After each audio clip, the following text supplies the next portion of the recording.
30'ga чыгып үйлөнөйүн десең эч качан өкүнбө. 30'ga чыгып үйлөнбөгөндөр өкүнбөгүлө. Эмне үчүн?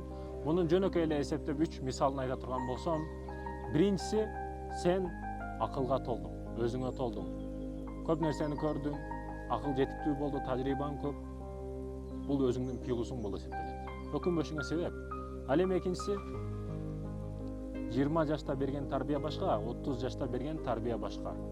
Сен өтө көп тажрыйбаң менен, өтө көп көрөгөчтүгүң менен балдарыңа тарбия бересиң. 20-21 жашта берген тарбия башка, 30-дагы берген тарбия башка болуп эсептелет.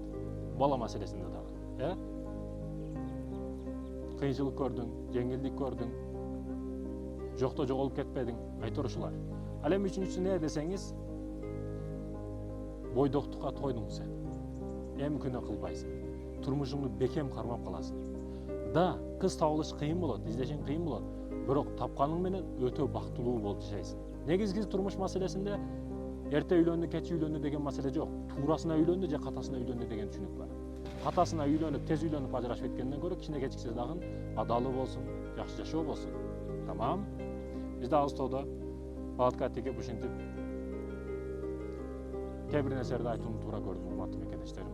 30 жашка чыгып, ушу 27-ге чыгып калдым, эми кандай болот? Эжелер дагы, кыздар дагы кичине кечигип калса, турмуш себеп, ден соолук себеп ата-энесин багам деп өкүнөт да, жок. Ар бир нерседе хикмат, жакшылык бар, мекендештерим.